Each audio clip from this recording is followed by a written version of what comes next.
Videos देखने के लिए सब्सक्राइब करें जनसत्ता.com, बेल आइकन दबाकर पाएं लेटेस्ट नोटिफिकेशंस।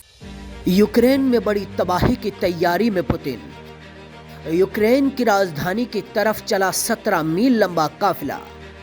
रूस का दावा 70 यूक्रेनी सैनिक मार गिराए। यूक्रेन का पलटवार, रूस के 2 फाइटर जेट किए बर्बाद। रूस और यूक्रेन में चल रही खतरनाक जंग को 6 दिन हो चुके हैं। इन 6 दिनों में यूक्रेन पर रूस ने रुक रुक कर कई मिसाइलें छोड़ी हैं। इन हमलों से यूक्रेन लगभग तबाह हो चुका है। रूसी सेना यूक्रेन की राजधानी कीव में घुसने लगी है। इस बीच यूक्रेन में तबाही की ताजा सैटेलाइट तस्वीरें सामने आई हैं। तस्वीरों में साफ देखा जा सकता है कि यूक्रेन पूरी तरह से घिर चुका है। रूसी सशस्त्र बलों का एक बड़ा काफिला कीव के करीब पहुंचता जा रहा है।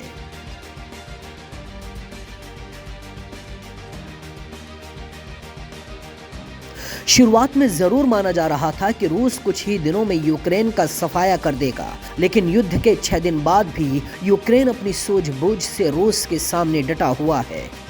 बताया जा रहा है कि पहले रूसी राष्ट्रपति का प्लान ये था कि यूक्रेन के एयर सिस्टम को आसानी से ध्वस्त कर दिया जाएगा और फिर रूसी सेना पूर्वी और दक्षिणी हिस्से पर हमला कर आसानी से बढ़त हासिल कर लेगी।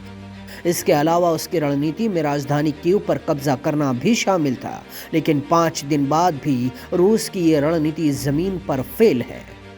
कीव पर भी रूस अपना कब्जा नहीं जमा पाया है और यूक्रेन के एयरबेस पर भी उसका कंट्रोल नहीं है। सेना की तादाद के मामले में यूक्रेन रूस से काफ़ी पीछे है, लेकिन आत्मविश्वास के मसले पर जेलेंस्की बहुत आगे हैं। वो लगातार रूस की सेना का मुकाबला करने की बात कर रहे हैं।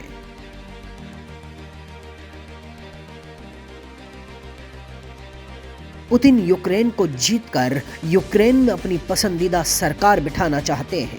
एक तरफ बातचीत की टेबल पर नेगोशिएशन चल रहा है और दूसरी तरफ रूस पूरी ताकत से यूक्रेन पर अटैक कर रहा है।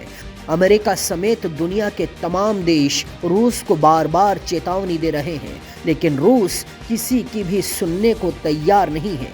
रूस किसी भी कीमत पर यूक्रेन की हिम्मत को तोड़ना चाहता है। रूसी हमले में अब तक 352 यूक्रेनी लोगों की जान जा चुकी है, जिसमें 16 बच्चे भी शामिल हैं।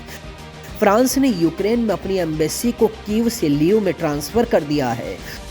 ऑस्ट्रेलिया यूक्रेन को $75 मिलियन देगा। यूरोपीय देश यूक्रेन को 75 फाइटर प्लेन देंगे। 28 फरवरी को रूस और यूक्रेन के बीच पहले चरण की वार्ता बेनतीजा खत्म हो गई। यूक्रेन बोला न सरेंडर करेंगे और ना ही रूसी शर्तों के सामने झुकेंगे। अभी भी रूस ने यूक्रेन पर जमीन और आसमान दोनों तरफ से हमला शुरू कर रखा है। रिपोर्ट्स के मुताबिक रूस ने कई बड़े शहरों को निशाना बनाया है। हमले के कारण यूक्रेन के लोग जान बचाने के लिए पूर्वी यूरोप के देशों में भाग रहे हैं। पश्चिमी देश रूस पर लगातार प्रतिबंध बढ़ा रहे हैं। रूस और यूक्रेन के बीच जंग जारी है। दोनों देशों के बीच कांटे की टक्कर देखने को मिल रही है। अभी तक रूस भी वो सफलता हासिल नहीं कर पाया है जिसकी उम्मीद वो लगाए बैठा था। यूक्रेन मजबूती से युद्ध लड़ता दिखाई दे रहा है। बाकी खबरों के लिए देखते रहिए जनसत्ता.com।